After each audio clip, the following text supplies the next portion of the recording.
नमस्कार दोस्तों, स्वागत है आपका न्यूज को साइंस यूट्यूब चैनल में। आज के इस वीडियो में हम बात करने वाले हैं इंडोनेशिया की।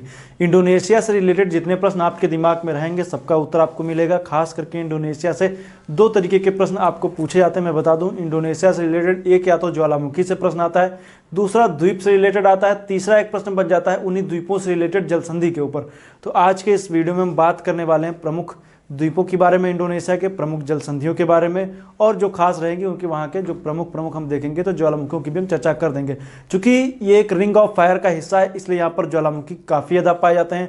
आप देखेंगे पूर्वी सुमात्रा से लेकर के ये वाला हिस्सा आप देखेंगे, ये डॉटेड लाइन आपको देख रहे हैं, रिंग ऑफ फायर का। रिंग ऑफ फायर दरअसल देखेंगे तो पैसिफिक का जो आप देखेंगे पैसिफिक ओशियन, तो उसमें आपको दिखेगा कि उसके चारों तरफ आप देखेंगे तो पैसिफिक प्लेट की वजह से चारों तरफ आप देखेंगे तो ज्वालामुखी की क्रियाएं पाई जाती हैं। तो उसको रिंग ऑफ फायर बोलते हैं। रिंग के जैसे दिखता है, घोड़े की नाल के जैसे दिखता है, इसलिए उसको क्या बोला जाता है, रिंग ऑफ फायर की संज्ञा दी जाती है। तो आप लोग जानते हैं रिंग ऑफ फायर। उसी की वजह से आप देखें तो इंडोनेशिया में हो, फिलीपींस में हो, इधर यूएसए के हिस्से में हो, जापान में हो, और इन सब जगहों पर भूकंप हमें देखने को मिलते हैं।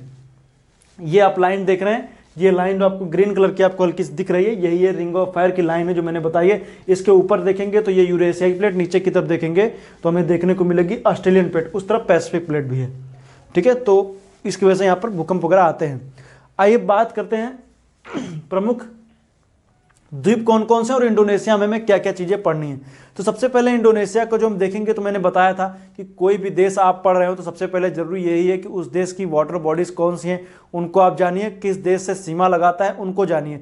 तो सबसे दो चीज़ें आपको इसमें इंपॉर्टेंट आपको जानिए कि इंडोनेशिया किस देश के साथ सीमा साझा करता है और कौन कौन से देश से उसकी कह सकते हैं कि वाटर बॉडीज हैं, मतलब कौन कौन सी आसपास वाटर बॉडीज हैं। तो अगर सबसे पहले बात करेंगे कि किस देश से सीमा साझा करता है, तो सबसे पहले आप याद रखिए कि जो इंडोनेशिया है वो 3 देशों से सीमा साझा करता है। सिर्फ 3 देश हैं। कौन कौन से हैं? पहला है मलेशिया, दूसरा है तिमोर लेस्ते या जिसको बोलते हैं ईस्ट तिमोर, तीसरा है पापुआ न्यू गिनी। 3 देश हैं, तीनों याद रखिए। अब कौन कौन सा है देखते हैं। सबसे पहले इंडोनेशिया, सबसे पहले देखेंगे तो मलेशिया। चूंकि बात करेंगे बोर्नियो द्वीप है, इसका ऊपरी का हिस्सा जो है वो मलेशिया ही है। मलेशिया ऊपर देखेंगे तो यहां पर ब्रुनेई है, ब्रुनेई। तो किन देशों से सीमा साझा कर रहा है? तो सबसे पहले एक हो गया मलेशिया, दूसरे पे आएंगे तो ये देश रहेगा पूर्वी तिमोर बोलते हैं जिसको, इसकी राजधानी दिल्ली है, दिल्ली। तो दिल्ली मतलब अब जैसे पूछ ले आपसे दिल्ली किसकी राजधानी, तो आप बताएंगे कि दिल्ली भारत की राजधानी है, लेकिन गलत है। भारत की राजधानी नई दिल्ली है, दिल्ली जो है पूर्वी तिमोर की राजधानी है। ठीक है, तो याद रखिएगा पूर्वी तिमोर, एक आप देखेंगे यहाँ पर पूर्वी तिमोर दिख रहा है। तो एक देश हो गया मलेशिया, दूसरा हो गया पूर्वी तिमोर, तीसरा हो गया ये Papua New Guinea, Papua New Guinea. तो पापुआ 3 देशों सीमा साझा करता है। चूंकि अब देख रहे हैं ये पूरा द्वीप जो दिख रहा है न्यू गिनी द्वीप है, इसका एक हिस्सा एरियन जया कहलाता है, दूसरा हिस्सा पापुआ न्यू गिनी देश है। तो पापुआ न्यू गिनी से सीमा पर लगाता है, इसको याद रखिएगा। अब बात करते हैं थोड़ा सा प्रमुख देशों की, मतलब प्रमुख द्वीपों की और जलसंधियों की। तो शुरुआत करेंगे पश्चिमी हिस्से थे।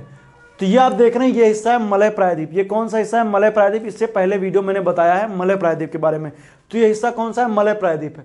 मलय प्रायद्वीप के पास में आप देखेंगे तो यहाँ पे दिखेगा सिंगापुर, उसी के पास में आपको दिखेगा सिंगापुर। मलय प्रायद्वीप और सिंगापुर के बीच में जलसंधि स्थित है, उसको बोलते हैं जाहौर जलसंधि। कौन सी है? जाहौर जलसंधि। किसके बीच? मलय प्रायद्वीप या मलेशिया और सिंगापुर के बीच में। और उसके बाद आप देखेंगे तो यहां पर आपको दिखेगा मलक्का जलसंधि। ये मलय प्रायद्वीप और सुमात्रा के बीच में पड़ती है, याद रखिएगा। यह इंडोनेशिया और मलेशिया के बीच में, जिसको बोलते हैं मलक्का स्टेट। ये काफ़ी इतिहास में फेमस है। आप इतिहास में जब देखेंगे तो मलक्का को लेकर के काफ़ी ज़्यादा जंगें भी लड़ी गई, और आप जान ही रहे मलक्का के बारे में, इतिहास में काफ़ी फेमस रहा है मलक्का। अंग्रेजों से लेकर के सबका यहाँ पर आना जाना रहा है। इतिहास में जब आप देखेंगे तो मलक्का का नाम बहुत बड़ा आता है। मॉडर्न हिस्ट्री में भी आप देखेंगे तो जब यूरोपीय कंपनियों के आगमन में आप पढ़ते हैं तो मलक्का का जिक्र उसमें देखने को मिलता है। क्योंकि ये वाला हिस्सा जब देखेंगे, ये वाला आसपास का जो हिस्सा आपको देखने को मिल रहा है, ये पूरा हिस्सा एक टाइम पर जब आप देखेंगे तो आपको मैं बता दूं कि ये हिस्सा एक तरीके से काली मिर्च वगैरह इन सब के उत्पादन के लिए जाना जाता था। इसलिए यहाँ पर आपको ये जानना है कि ये सब काली मिर्च वगैरह का उत्पादन, ये सब चीज़ें, और यूरोपियों को तत्समय इन सब चीज़ों की जरूरत भी रहती थी। गर्म मसालों के लिए ये एरिया जाना जाता था। तो सबसे पहले आएंगे तो ये देखें मलक्का जलसंधि रहेगी। नीचे आप देखें तो ये सुमात्रा, सुमात्रा क्या है? सुमात्रा एक देश है, मतलब द्वीप है इंडोनेशिया का। सुमात्रा में ही आप देखेंगे तो इसके बीच में हमें झील देखने को मिलती है, इसको बोलते हैं तोबा झील। कौन सी झील है? तोबा झील। तो तोबा झील किस देश में स्थित है? तोबा झील इंडोनेशिया में स्थित है। कहाँ पर स्थित है? सुमात्रा पे। इसके बाद हम आएंगे देखेंगे ये जावा, जावा द्वीप है। जावा और सुमात्रा के बीच में एक जल संधि स्थित है जिसको हम बोलते हैं सुंडा जल संधि। कौन सी जल संधि? सुंडा जल संधि। सुंडा जल संधि स्थित है। तो याद रखिएगा जावा सुमात्रा के बीच में कौन सी जल संधि? सुंडा जल संधि है, याद रखिएगा इन दोनों के बीच में। और मैं बता दूं कि सुमात्रा के पास में दिसंबर 2004 में अब तक की सबसे खतरनाक सुनामी आई थी, और कहते हैं कि उस सुनामी जो आई थी दिसंबर 2004 में, जो सुनामी थी उसे भारत में, यहाँ तक कि कहते हैं कि यूरोप में भी उसके झटके महसूस किए गए थे।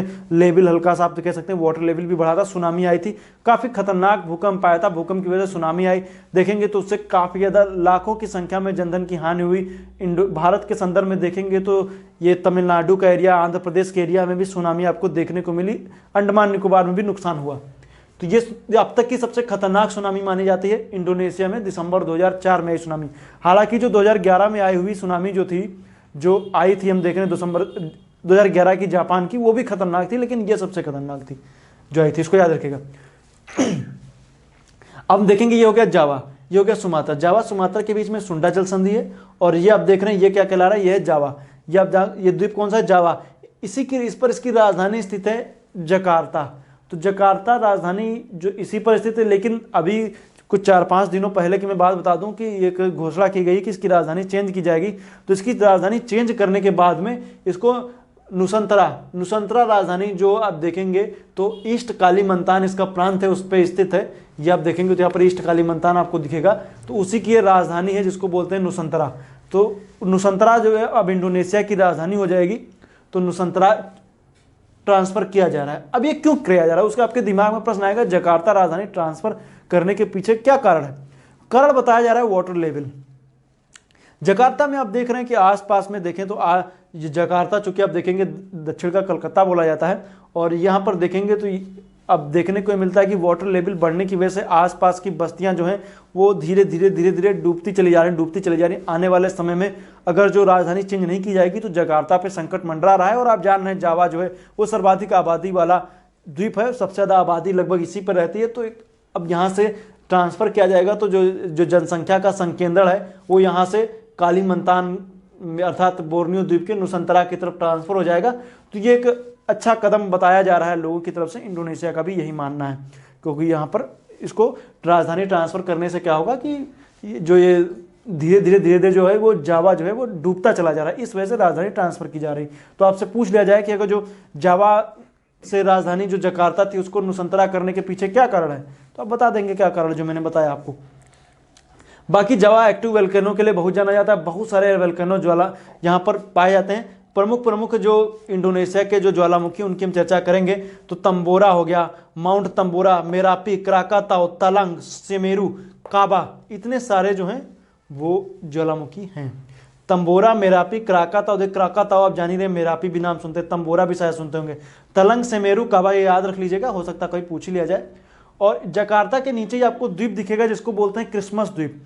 तो क्रिसमस द्वीप वैसे तो देखेंगे तो ये इंडियन ओशन का पार्ट है या कहें हिंद महासागर का पार्ट है, लेकिन ये द्वीप पर अधिकार ऑस्ट्रेलिया का है। तो क्रिसमस द्वीप कहाँ पर स्थित है? हिंद महासागर में स्थित है। तो अब जावा तक तो हम आ गए। अब आइए बात करते हैं और आगे बढ़ते हैं। जावा के आगे जब जाएंगे तो हम पहुंचेंगे बाली। बाली टूरिस्ट स्पॉट के लिए जाना जाता है, बहुत सारे लोग बाली जाते हैं, तो बाली फेमस है, टूरिस्ट के लिए जाना जाता है बाली। बाली के और जावा के बीच में जल संधि स्थित है, इसको बोलते हैं बाली जल संधि। और बांटुक वगैरह शहर ये सब आप जान ही रही हैं इंडोनेशिया में ही। तो बाली आप जान रहे हैं, बाली फेमस है, बाली जल संधि भी है, इसको याद रखिएगा। बाली के बाद एक और द्वीप पड़ता है, इसको बोलते हैं लोम्बोक। तो बाली और लोम्बोक के बीच में एक जल संधि स्थित है, लोम्बोक जल संधि, इसको याद रखिएगा, बाली और लोम्बोक के बीच में। इसके बाद में हम आएंगे तो लोम्बोक के बाद में एक द्वीप स्थित है जिसको बोलते हैं सुम्बावा। सुम्बावा के बाद में एक और द्वीप स्थित है जिसको बोलते हैं सुम्बा। सुम्बा के बाद एक और द्वीप स्थित है जिसको बोलते हैं फ्लोरेस या फ्लोरेंस बोलते हैं, फ्लोरेस द्वीप है। इसी के बाद में एक और छोटा सा द्वीप पड़ता है जिसको बोलते हैं कोमोडो नाम से। कोमोडो आगे पड़ेगा, कोमोडो दरअसल अपने ड्रैगन के लिए जाना था। कोमोडो ड्रैगन आप नाम सुने होंगे या गूगल सर्च कर लीजिएगा कोमोडो ड्रैगन, तो आपको दिख जाएगा। कोमोडो ड्रैगन है तो उसी के नाम पे इसका रखा गया, वहीं पर आबादी पाई जाती कोमोडो की। तो एक कह सकते हैं कि छिपकली के जैसा काफ़ी बड़ा दिखता है, तो कोमोडो याद रखेगा। तो सुम्बा और फ्लोरेंस के बीच में एक जल संधि स्थित है जिसको बोलते हैं सुम्बा जल संधि, याद रखिएगा। और आगे जाएंगे तो पड़ेगा तिमोर द्वीप। तिमोर द्वीप पर एक हिस्सा तिमोर, एक तिमोर लेस्ते या तिमोर पूर्वी तिमोर। तो इसके बीच में देखेंगे ये एक द्वीप पर दो देश स्थित हैं, पूर्वी तिमोर और तिमोर। तो और इसके नीचे सागर स्थित, इसको तिमोर सागर बोलते हैं, याद रखिएगा। अब और बात करेंगे तो ऊपर की तरफ जब जाएंगे तो हमें दिखेगा एक द्वीप जिसको बोलते हैं सेलेबीच या सुलावेसी द्वीप। और ये आपको दिख रहा है, ये है बोर्नियो। बोर्नियो पर 3 देशों का अधिकार है। 3 देश मैं कई बार बता चुका हूँ, 3 देशों का अधिकार है। एक है इंडोनेशिया, मलेशिया, ब्रुनेई, 3 देश हैं। ब्रुनेई की राजधानी बंदर शेरी है, याद रखेगा। तो ये दिख रहे ब्रुनेई और ये रहा मलेशिया, ये रहा इंडोनेशिया। तो एक याद रखिएगा, ब्रुनेई से सीमा मलेशिया बनाता है, इंडोनेशिया नहीं बनाता है। और इस द्वीप पर जब आप देखेंगे तो आपको दिखेगा एक विवादित हिस्सा, जिसको बोलते हैं साबा। साबा दरअसल एक साबा बोलते हैं, ये विवादित एरिया है। किसके किसके बीच में? मलेशिया और फिलीपींस के बीच में। मलेशिया और फिलीपींस को लेकर के, साबा को लेकर के काफी ज्यादा विवाद की स्थिति रही। इतिहास इसके पीछे कह सकते हैं यूरोपियन जिम्मेदार हैं। लंबे अरसे के जंग के दौर में आप देखेंगे तो आप जब इसका इतिहास बहुत ज्यादा हमें जानना नहीं है, लेकिन इतना जानिएगा कि किसके किसके बीच में संघर्ष का दौर चला है। पुर्तगाली और इसमें स्पेन और इंग्लैंड वाले, मतलब कि अंग्रेज इसके पीछे जिम्मेदार माने जाते हैं। हालांकि ये हिस्सा मलेशिया का, लेकिन जो आप देखेंगे तो आपको देखने को मिलेगा ऊपर का हिस्सा फिलीपींस दिख रहा है और फिलीपींस इसको अपना एरिया बताता है। तो साबा डिस्प्यूटेड एरिया है 2 देशों के बीच में, याद रखेगा। अब नुसंतरा राजधानी मैंने बता ही दिया। इस पर और भी मैं खास बता दूं कि सबसे ज्यादा जैव विविधता जो हमें देखने को मिलती है वो इसी द्वीप पर देखने को मिलती है, कालीमंतान या बोर्नियो पर। और यहीं पर ओरंगुटैन पाए जाते हैं, याद रखिएगा। ओरंगुटैन कहाँ पाया जाता है? इसी पर बोर्नियो द्वीप पर ही पाया जाता है। इसके बाद में जब देखेंगे तो आपको द्वीप दिखेगा सुलावेसी या सेलेबीच बोलते हैं। इन दोनों के बीच में जब देखेंगे तो एक जलसंधि स्थित है जिसको बोलते हैं मक्सार जलसंधि। मक्सार जलसंधि है, इसको याद रखिएगा। इसके बीच में मक्सार जलसंधि है। अब ये बिल्कुल ऐसा द्वीप दिखता है, देखिए एक इसका, ये देखिए ये हिस्सा निकला हुआ है और ये इस तरीके से, ये एक तरीके से समझ लीजिए कि ये जो हम पढ़ते हैं एल नीनो में भी इसका योगदान हमें देखने को मिलता है। एल नीनो ला नीनो जब मैं बता रहा था भारतीय भूगोल के संदर्भ में, उसमें मैंने चर्चा की थी कि ये क्या करता है, एल नीनो को रोकने का भी काम कर देता है। मतलब कि जो यहाँ पर जो कह सकते हैं कि जो सागरी जलधाराएं चलती हैं, ये एक तरीके से उसको अवरोधक का भी काम करता है, इसको याद रखिएगा, सेलेबीज द्वीप को। और इसी सुलावेसी के और इसके बीच में जलसंधि स्थित है, मक्सार जलसंधि है, जो बोर्नियो और सेलेबीज के बीच में स्थित है, मक्सार जलसंधि। अभी हाल ही में करीब 1-2 महीने पहले आप देख रहे होंगे कि एक भूकंप आया था, काफी तगड़ा भूकंप बताया जाता है, इसी सुलावेसी पे आया था। ये सुलावेसी समझ लीजिए कि भूकंप का एक बिल्कुल जोन बना हुआ है। भूकंप आता है, सुनामी के अलर्ट आते हैं, लोग जनधन की हानि भी होती है। इसके बाद हम देखेंगे तो ये रहा एरियन जया द्वीप है। एरियन द्वीप है, मतलब कि सॉरी पूरा द्वीप का नाम न्यूगिनी द्वीप है, जिसपे 2 देश हैं, एक तरफ इंडोनेशिया, दूसरी तरफ पापुआ न्यूगिनी। एरियन जया पर ही एक पुनकक जया पर्वत भी है। तो पुनकक जया पर्वत कहां पर है? ये इंडोनेशिया का सबसे बड़ा पर्वत माना जाता है, पुनकक जया पर्वत। इसको याद रखिएगा, पुनकक जया पर्वत। हालांकि दूसरी तरफ जाएंगे तो माउंट विल्हेम काफी बड़ा पर्वत माना जाता है, दूसरी साइड में पापुआ न्यूगिनी की तरफ। तो इसको याद रख सकते हैं। बाकी थोड़ा सा सागरों को देख लेते हैं। अभी सागर मैंने नहीं बताया, काफी ज्यादा सागर है। ये हिस्सा देखेंगे तो ये देखिए दक्षिण चीन सागर है। ऊपर की तरफ आएंगे तो सुलू सागर है। और सुलू का आप समझ सकते हैं, यहाँ पर सुलू द्वीप भी है, उसी के नाम पे रख दिया गया है सुलू सागर। और आप सुलू से आप एक संगम सालू तुलु आरवीडू भी है, हम पढ़ते हैं ना संगम काल में, तो वो वाला सुलू नहीं है, लेकिन नाम उसी तरीके का सुलू ही है। अब इसमें आएंगे नीचे की तरफ तो देखिए इनके बीच में जावा सागर है। किसके किसके बीच में जावा सागर है? जावा और बोर्नियो के बीच में जावा सागर है। और जब हम आएंगे तो हमें देखने को मिलेगा, यहां पर दिखेंगे तिमोर सागर है, तिमोर सागर देखने को मिला। हालांकि जो द्वीप मैंने बता दिया थोड़ा छोटे छोटे हैं और सब यहीं तक सिमटे हुए हैं, लेकिन चूंकि बड़ा मैंने इसलिए बनाया ताकि आपको समझ में आ जाए। क्योंकि ये वाला हिस्सा आप देखेंगे तो ये यहाँ पर देखें तो ये वाला हिस्सा जो आप देखने को मिलेगा, ये हिस्सा शुरू हो जाता है ऑस्ट्रेलिया का, लेकिन चूंकि मैंने बता दिया ऑस्ट्रेलिया में इसमें बता नहीं रहा हूँ, इसलिए मैंने इसको यहाँ पर बना दिया, लंबा खींच दिया मैंने इधर, तो उसको याद रखेगा। ऊपर की तरफ यहाँ पर दिखेगा आपको बांडा सागर, यहाँ पर दिखेगा सेरेम सागर, ये है सेलेब्सी या सेलेब सागर है। इन सब सागरों को याद रखेगा। बाकी इंडोनेशिया से रिलेटेड मैप में आप इससे ज़्यादा कुछ आता नहीं है। हालांकि यहाँ पर भी बहुत सारे सागर हैं, सेरेम सागर मैंने बताया ना, तो यहाँ पर सेरेम द्वीप भी है। लेकिन अब इतना ज़्यादा बताएंगे तो इंडोनेशिया वैसे भी जानते हैं सबसे बड़ा इस्लामिक देश, सबसे ज़्यादा द्वीप भर इसी पर स्थित है। अगर सब द्वीप बताने लगेंगे तो फिर आप समझ लीजिए कि सब द्वीप आप याद भी नहीं कर सकते हो, परीक्षा की दृष्टि से इंपॉर्टेंट भी नहीं है। मुझे लगा कि इतने द्वीप आपको जानने चाहिए, इसलिए मैंने बता दिया। लोम्बोक पे मैं देख रहा हूँ 2-3 साल से इधर प्रश्न लोम्बोक पे पूछे जा रहे हैं, इसलिए लोम्बोक आप जरूर याद रखिएगा, लोम्बोक जल संधि भी याद रखिएगा। सुम्बावा याद कर लीजिएगा, अभी तक प्रश्न नहीं आया, सुम्बावा हो सकता आ जाए। सुम्बा और फ्लोरेंस याद रखिएगा, हालांकि इनके बीच में छोटी छोटी जलसंधियां भी हैं, लेकिन अब उन सब जलसंधियों को बताने का कोई औचित्य है नहीं, क्योंकि परीक्षा की दृष्टि से इंपॉर्टेंट नहीं है। वरना अभी यहाँ पर कम से कम 50 द्वीप है, 50 के बीच में 50 जलसंधियां हैं।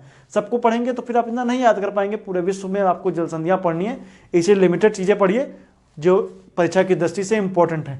तो आज के फिलहाल इतना ही, नेक्स्ट वीडियो में बात करने वाले हैं श्रीलंका की, नेक्स्ट वीडियो आएगा श्रीलंका के ऊपर। आज के लिए इतना ही, वीडियो देखने के लिए पुनः एक बार आपका बहुत बहुत धन्यवाद।